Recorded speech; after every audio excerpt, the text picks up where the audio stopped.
Ya, assalamualaikum warahmatullahi wabarakatuh. Selamat pagi, selamat siang.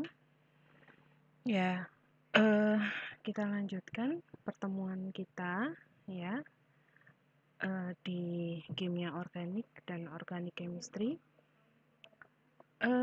Minggu ini kita akan diskusi tentang lemak dan minyak ya atau lipid gitu. Jadi lemak dan minyak ini adalah salah satu bentuk makromolekul alam gitu ya. Selain yang kita sudah pelajari kemarin, ada karbohidrat, ada protein gitu ya. Dan lemak sendiri juga salah satu jadi bahan yang memang dibutuhkan oleh tubuh di kehidupan sehari-hari gitu. Baik, nah awal mulanya di sini lemak ini adalah eh, berasal dari kata lipos gitu ya, yang berarti lemak, yaitu bahasa Yunani.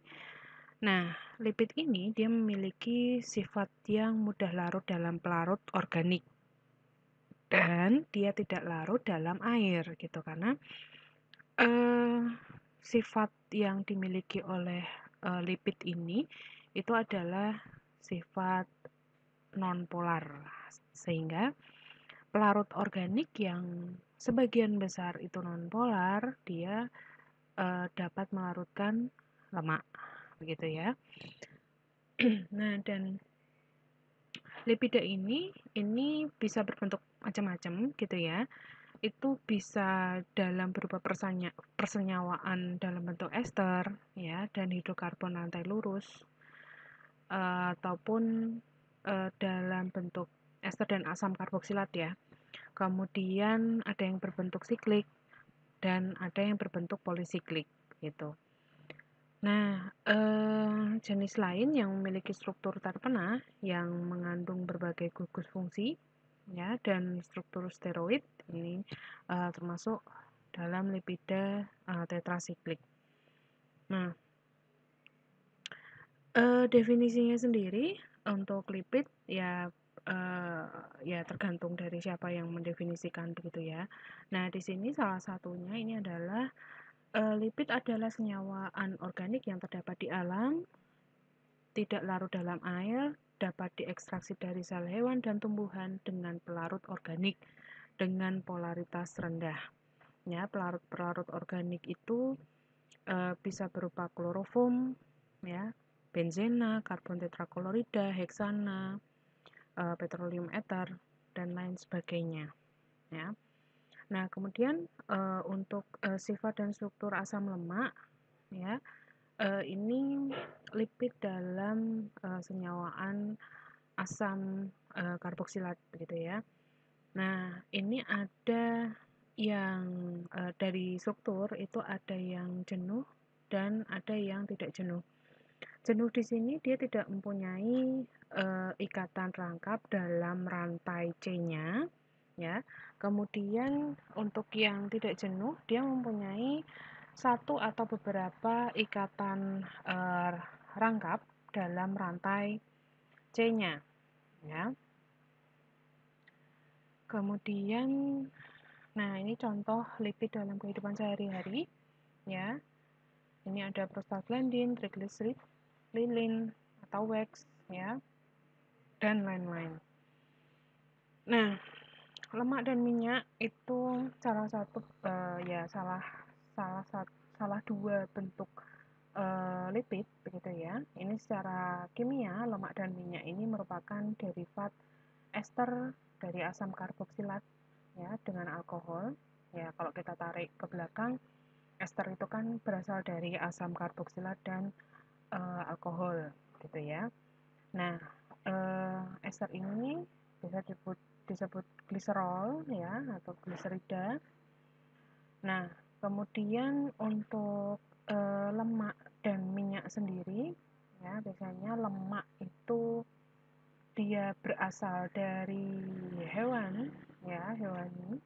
Kemudian kemudian minyak itu berasal dari nabati, tapi tidak menutup kemungkinan untuk minyak ikan gitu ya. Minyak ikan ini ada klasifikasi sendiri gitu. Tapi kadang-kadang minyak atau lemak ikan sendiri juga kadang-kadang berbentuk, ada yang padat ya, kemudian ada yang ketika sudah dikondisikan dengan temperatur tertentu, dengan kondisi tertentu, dia berbentuk minyak gitu. Nah, dalam pengolahan bahan pangan ya, minyak dan lemak ini berfungsi sebagai media penghantar panas ya. Itu sebagai seperti minyak goreng, kemudian shortening ya atau mentega putih, kemudian lemak ya, lemak sendiri ya, gaji gitu. Kemudian mentega dan margarin. Nah, itu yang contoh lipid yang ada di dalam kehidupan kita sehari-hari, di dalam bahan makanan begitu ya. Nah, penambahan lemak ini juga kadang dimaksudkan untuk menambah kalori gitu. Kemudian memperbaiki struktur ya. Kadang-kadang pun juga menambah cita rasa bahan pangan gitu ya. Karena sebagian besar dari lemak-lemakan gitu ya, baik lemak hewani maupun minyak nabati gitu ya, itu dia mempunyai cita rasa tersendiri gitu ya. Kalau yang hewani biasanya itu dia punya rasa apa ya, umami begitu ya, sehingga dia bisa menambah cita rasa dari bahan pangan gitu. Nah, untuk fungsi lemak dan minyak sendiri di bahan makanan ya, tentunya yang sudah kita ketahui, lemak ini dia dengan berat yang sama, dia mempunyai kalori yang paling besar gitu ya, dibandingkan dengan karbohidrat maupun protein gitu ya. Nah, ini dimaksudkan untuk sebagai cadangan energi dan mempertahankan temperatur tubuh gitu.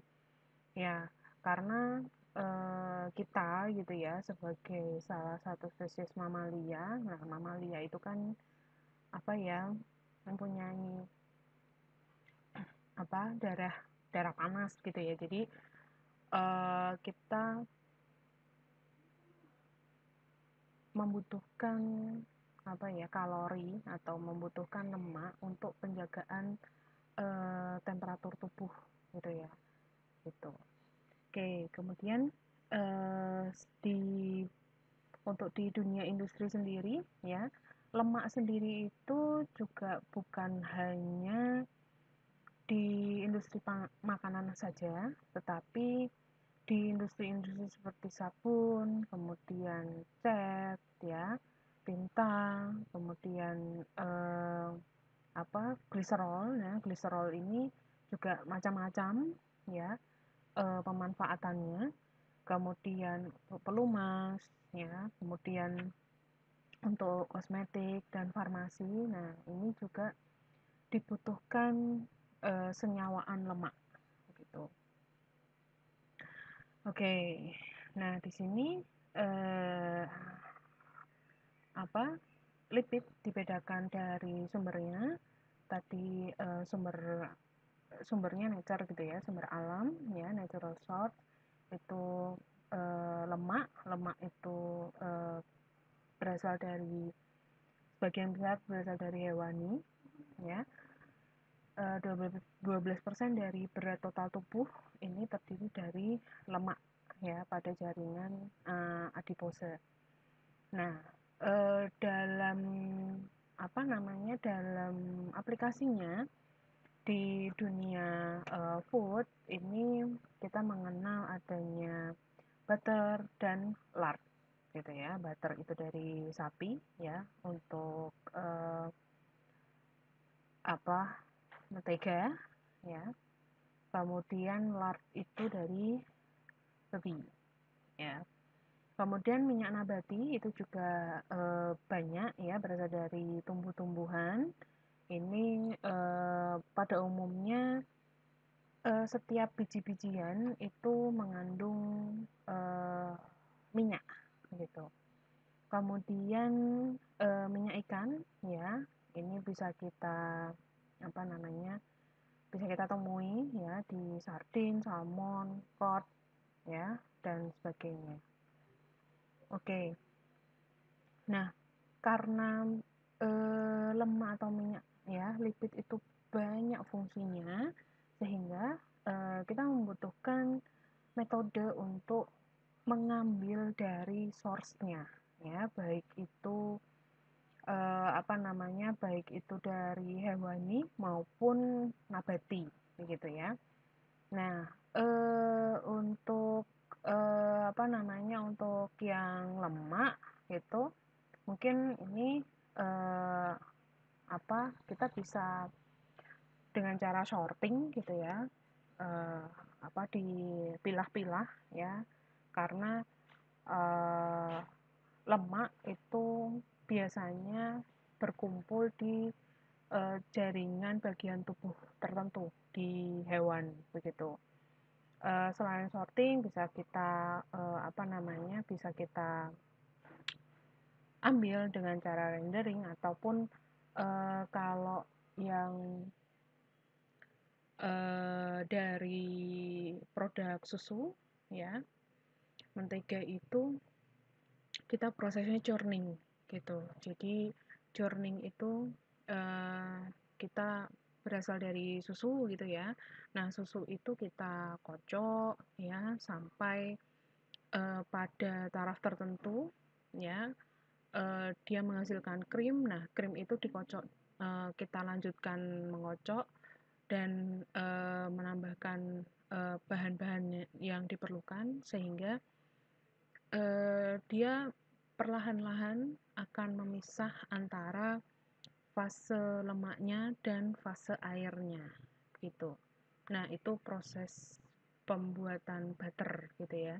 Nah, ini kalau kalau kita ngocok krim gitu ya. Nah, itu kalau kelewatan kita ngocoknya, nah dia secara alami dia akan terpisah gitu.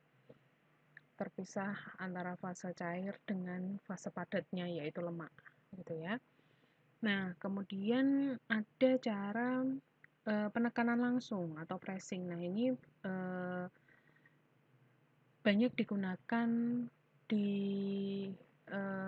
pengambilan minyak dari biji-biji tumbuhan gitu ya, untuk yang biji-biji tumbuhan dengan kandungan minyak yang banyak ya, seperti sawit ya, kemudian kemiri dan sebagainya itu dipres saja dia sudah bisa mengeluarkan minyaknya ya. Tapi jika apa namanya, perlu apa, perlu tambahan energi itu bisa dengan rendering ataupun dengan ekstraksi solvent. Jadi untuk penggunaan solvent ini dimaksudkan untuk mengambil minyak ya, jika minyak yang dikandung oleh sumbernya itu terletak rendemennya sedikit, kemudian terletak di eh, apa, jaringan sel atau jaringan tubuh dari sumbernya itu agak ngumpet gitu, sehingga kita butuh bantuan dari solvent untuk melarutkan minyak tersebut dan kita bisa pisahkan ya, pisahkan antara solvent dengan lipidnya gitu. Kemudian setelah diekstraksi, ini biasanya kita lakukan pemurnian lemak ya atau refining. Jadi lemak hasil ekstraksi ini dia biasanya masih mengandung banyak impuritas gitu yang harus dipisahkan gitu ya. Ini dimaksudkan supaya memperbaiki tampilan, kemudian memperbaiki rasa ya, kemudian juga memperbaiki bau, dan kadang-kadang impuritas tersebut itu yang menyebabkan minyak atau lemak itu tidak awet gitu. sehingga harus kita singkirkan impuritas-impuritas tersebut dan supaya lipid itu bisa kita simpan dan bisa kita gunakan dengan jangka waktu lebih lama gitu ya. Nah, ini pemurnian lemak ini bisa saja impuritas itu dapat berupa gam ya, gam itu ya seperti getah begitu. Kemudian ada kandungan-kandungan alami minyak ya yang menyebabkan minyak itu tidak awet gitu ya. Ini contohnya minyak sawit lah. Itu kalau misalnya kalian bandingkan ya antara minyak sawit curah ya, minyak sawit curah dengan minyak kemasan yang dikomersialkan itu yang sampai ada metode penyaringan 2 kali, kemudian dimurnikan dengan berbagai cara sehingga tampilannya itu jauh lebih menarik gitu ya. Padahal ya bahan bakunya sama-sama minyak sawit begitu. Ya, saya sebut merek aja lah ya, misalnya Sanko atau Tropical begitu ya. Itu kalian bandingkan dengan minyak curah yang diplastiki itu yang biasanya kita beli di pasar gitu. Dari warna, kemudian dari total solid ya, itu jauh berbeda gitu. Makanya harga dari minyak curah itu jauh lebih murah daripada yang kemasan begitu ya, karena yang kemasan sendiri itu sudah mengalami beberapa treatment, sudah mengalami beberapa perlakuan sehingga tampilannya itu bisa lebih bagus dan keawetannya itu jauh lebih tahan lama begitu ya. Jadi faktor yang menyebabkan kerusakan minyak itu kan banyak begitu ya. Nah, salah satunya adalah kandungan dari eh, senyawa yang ada di minyak itu sendiri yang harus kita hilangkan begitu. Nah, penghilangan ini bisa dengan cara penyaringan ya, filtrasi, kemudian bisa dengan cara netralisasi atau chemical treatment. Itu juga ada perlakuan awal sebenarnya yang bisa dilakukan itu adalah dengan cara degaming gitu ya. Jadi ketika minyak yang kita ambil dari proses pressing ataupun proses ya terutama proses pressing ya, itu terkadang getah dari biji tumbuhannya itu terikut gitu sehingga mencampur di minyak setelah mengalami filtrasi pun juga kadang-kadang masih terikut begitu ya. Nah, ini bisa kita treatment dengan cara degaming. Degaming sendiri itu tujuannya adalah menghilangkan gam ya, menghilangkan getah maupun padatan-padatan terlarut yang ada di dalam minyak. Salah satu caranya degaming itu dengan cara mendinginkan ya, mendinginkan minyak sehingga padatan-padatan yang ada di dalam minyak itu dengan penurunan suhu dia diharapkan akan memadat dan bisa kita saring gitu ya. Nah, minyak hasil treatment yang degaming pendinginan ini dengan sebelum di degaming itu nyata begitu loh perbandingannya yang tadinya dia butek gitu ya, istilahnya apa ya, tidak jernih gitu, kemudian masih berwarna coklat sekali. Nah, setelah di treatment sederhana saja didinginkan kemudian disaring itu nyata berbeda gitu. Jadi kalau kalian iseng-iseng nih beli minyak yang ada di pasaran ya, apalagi yang minyak curah begitu yang diplastiki beli kiloan itu, coba treatment degaming begitu ya, itu dengan mendinginkannya di es gitu ya, kemudian disaring. Nah, padatan yang kalian dapatkan itu adalah impuritas dari minyak tersebut begitu ya. Oke. Nah, ini ada beberapa contoh asam lemak ya. Untuk asam lemak jenuh, ini contohnya ada asam butirat, kaprot, kaprilik, dan sebagainya, gitu ya. Kemudian ada asam lemak yang tidak jenuh, itu ada asam oleat, ya, asam linoleat, dan sebagainya. Nah, dalam suatu organisme, lemak ini dia dicerna atau dihidrolisis menjadi monogliserida dan digliserida, karena pada dasarnya lemak sendiri itu dia terdiri dari C, H, dan O. Jadi hampir sama dengan karbohidrat begitu ya, hanya berbeda strukturnya saja. Kalau misalnya karbohidrat yang sudah kita pelajari dia berbentuk aldehid keton. Nah, kalau ini berbentuk ester dan asam karboksilat seperti itu. Nah, ini jika dihidrolisis dia akan menjadi gliserida ya. Jadi dia nanti akan berubah menjadi asam lemak dan gliserol ya, yang bisa diserap usus gitu. Nah, organisme menggunakan lemak yang terhidrolisis ini dia untuk mensintesis lemaknya sendiri, kemudian mengubah asam lemak menjadi karbohidrat atau protein ya. Kemudian mengubah asam lemak menjadi energi. Jadi yang terjadi dalam tubuh kita itu adalah seperti ini, gitu ya. Ini ada beberapa komposisi beberapa lemak dan minyak lemak, ya, dari sumbernya, ya, dari ini olive oil, peanut oil, ya, sampai kedelai. Kemudian dari lemak ini dari beef, butter, manusia dan babi, ya, dan ini ikan, gitu ya. Jadi komposisi palmitat, stearat, olein, ya, linoleat dan sebagainya. Nah, untuk sifat-sifatnya, ya, lemak itu padat, kemudian minyak itu cair, ya, pada temperatur standar, pada temperatur kamar, ya.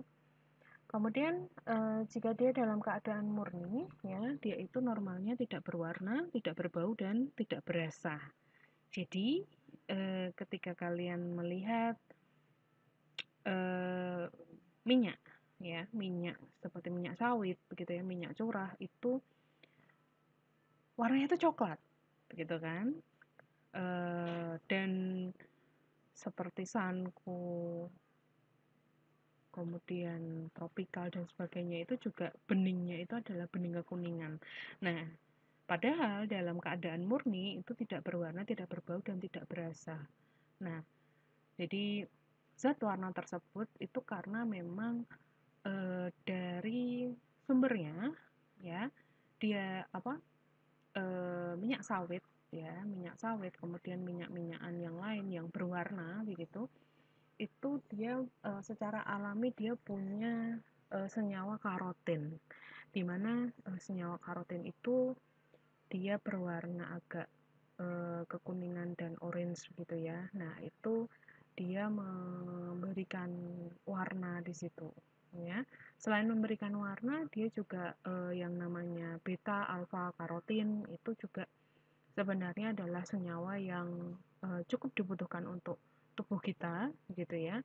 Tetapi keberadaannya dalam minyak itu dalam batas tertentu dia akan mempercepat ketengikan kalau nggak salah.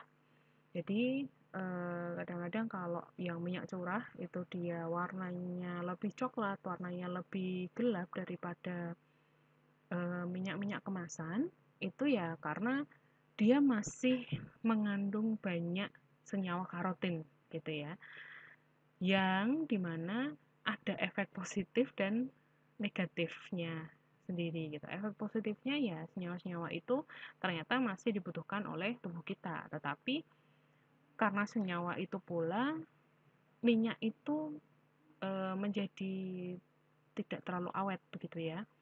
Nah, seperti itu. Ya. Kemudian nah ini untuk trigliserida susunan strukturnya seperti ini ya. Kemudian jika dihidrolisis ya, trigliserida ini menghasilkan gliserol dan asam lemak. Untuk propertiesnya ya, melting point trigliserida ini akan meningkat ya seiring dengan meningkatnya jumlah rantai karbon, meningkatnya jumlah karbon dalam rantai ya, hidrokarbonnya, dan seiring dengan menurunnya jumlah ikatan rangkap gitu ya. Kemudian minyak ini biasanya berbentuk cair dan lemak itu berbentuk setengah padat atau padat gitu. Dan dia tidak larut dalam air ya, larut dalam berbagai pelarut organik yang polaritasnya rendah. Kemudian dia akan membentuk emulsi bila diaduk dengan air ya. Kemudian dia juga bersifat konduktor atau insulator panas begitu. Kemudian untuk sifat-sifat kimianya, lipid ini dia dapat dihidrolisis ya secara enzimatis maupun secara basah gitu ya. Untuk bila dihidrolisis dengan basah, dia akan membentuk gliserol plus garam berasal dari asam lemak yang dikenal sebagai reaksi penyabunan gitu ya. Kemudian sifat kimia yang lain, lipid ini dapat diadisi dengan halogen ya, khususnya dengan kandungan asam lemak yang tidak jenuh ya. Nah, kemudian ini ada beberapa metode analisis lemak dan asam lemak ya. Ini ada outputnya itu ada angka iodida dan angka penyabunan ya. Nah, bilangan penyabunan atau saponification number ini bisa diartikan jumlah miligram KOH atau basa yang diperlukan untuk menyabunkan 1 gram lemak atau minyak. Nah, ini misalnya dalam penyabunan gliserol tripalmitat ya dengan BM tertentu ini memerlukan sekian miligram KOH. Nah, kita bisa membagi gramnya ini per BM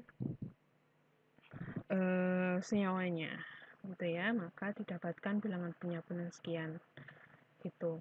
Nah, bilangan penyabunan ini dia mengindikasikan itu jumlah atau panjangnya rantai karbon dari lemak gitu.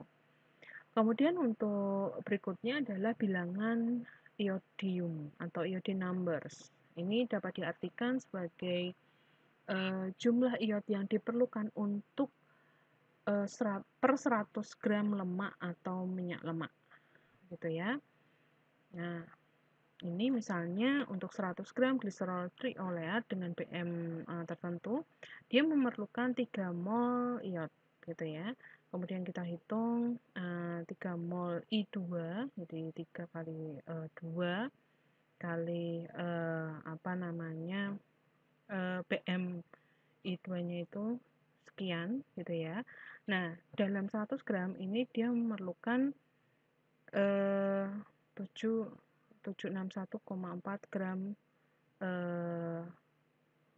iod ya, sorry. Ini KOH, iod begitu ya. Nah, kemudian ini dibagi saja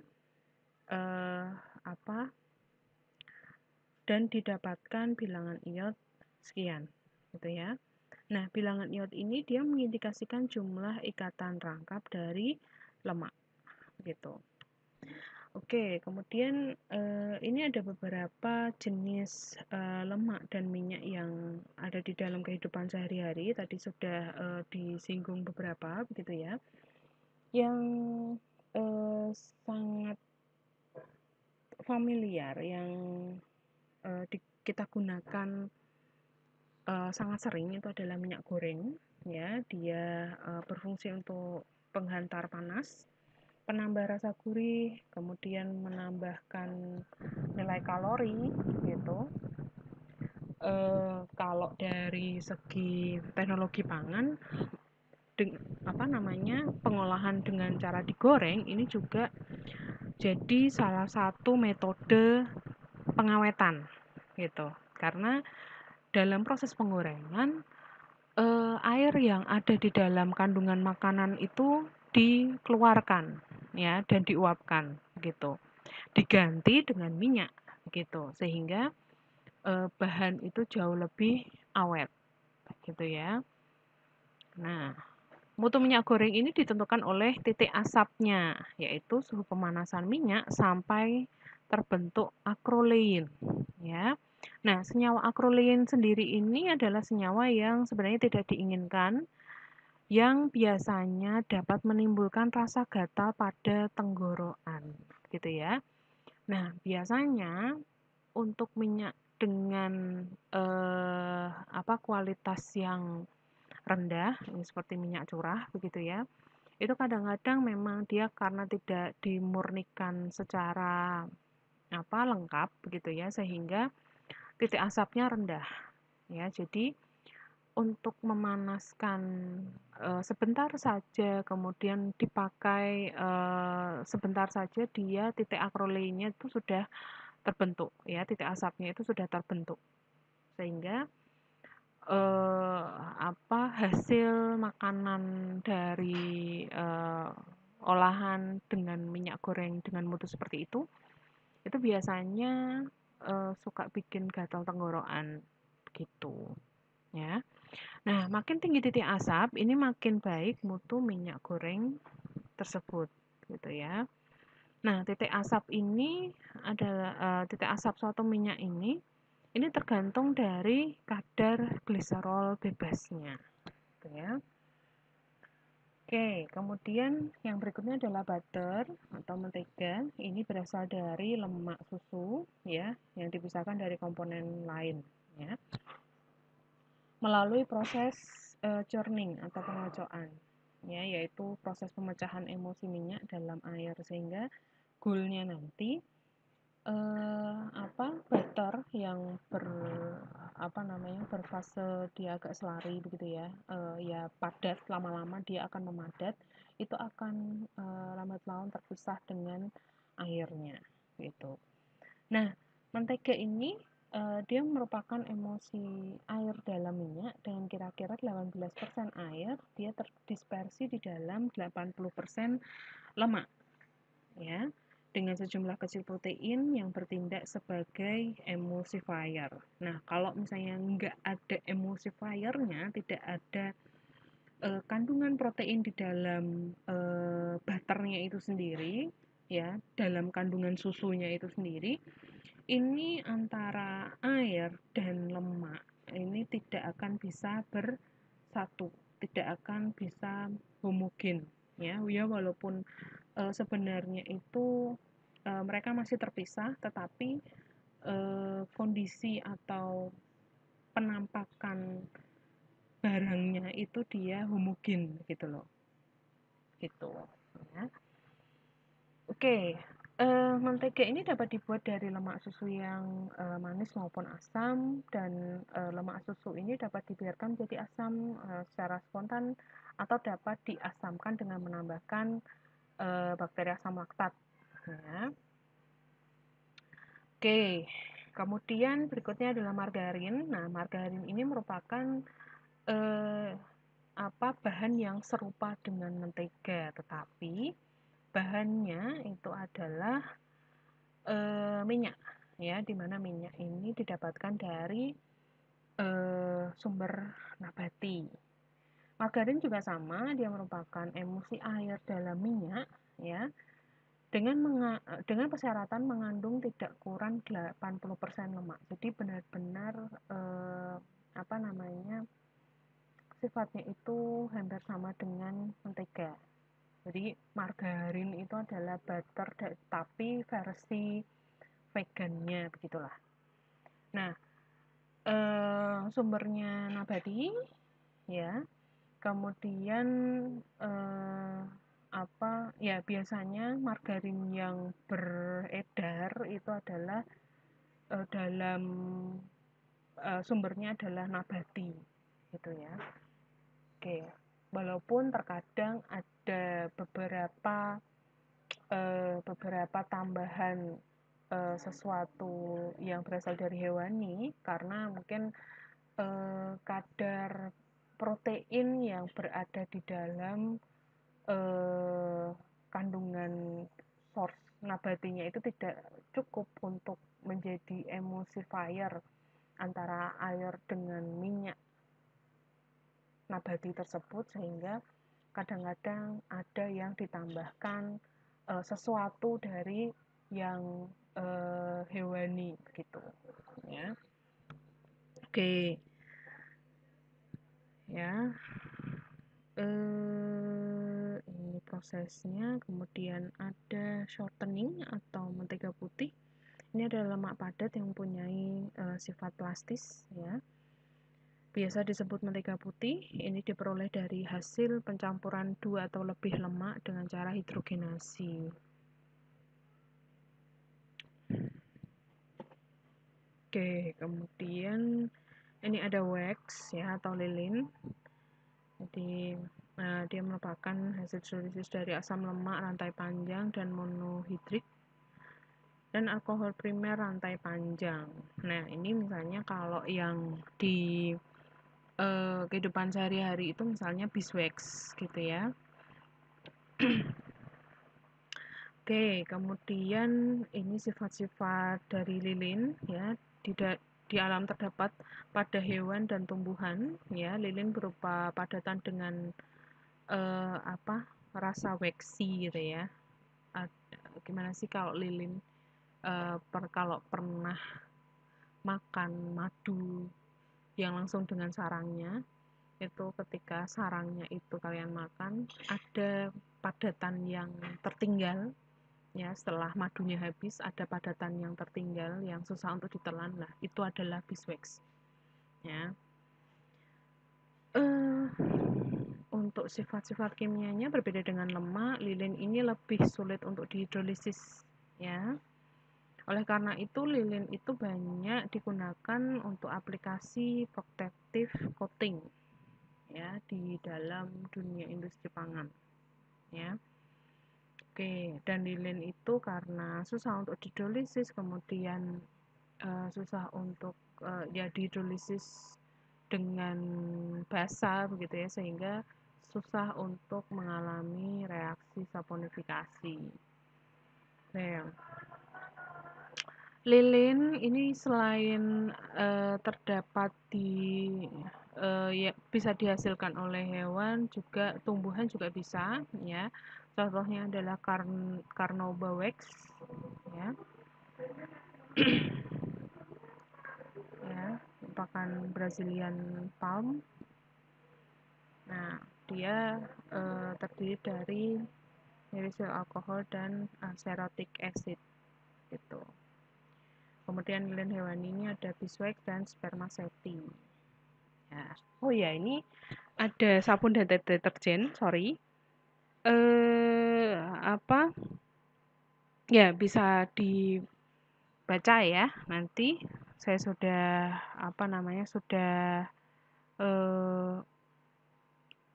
membagikan slide-nya ya. Oke. Nah, ini ada mekanisme emulsi ya. Ini kalian bisa tahu lebih lanjut mungkin kalau ada makpilnya, itu teknologi emulsi itu kalau masih ada itu bisa dipelajari di situ gitu ya, emulsi ya. Oke, deterjen dan bentuk-bentuk lipid yang lainnya gitu ya. Kemudian ada prostaglandin dan sebagainya. Kemudian ini ada penyerapan bau ya. Jadi ini sebab-sebab kerusakan lemak, yaitu ada penyerapan bau, kemudian ada peristiwa hidrolisis ya. oksidasi yang menyebabkan ketengikan, ya. Nah, kita dapat mencegah ketengikan itu sendiri, dengan berbagai cara, gitu ya. Bisa ditambahkan antioksidan, kemudian bisa, dengan perlakuan kemasan, ya. Bisa direkayasa kemasannya. Nah, ini gambar-gambar dari struktur lipid. Nah, sekian yang bisa saya sampaikan ya mengenai lipid. Silahkan jika ada sesuatu yang ditanyakan atau yang bisa kita diskusikan, tinggalkan komentar di kolom chat Google Classroom ya. Kemudian jika tidak ada langsung validasi saja. Terima kasih atas perhatiannya. Wassalamualaikum warahmatullahi wabarakatuh.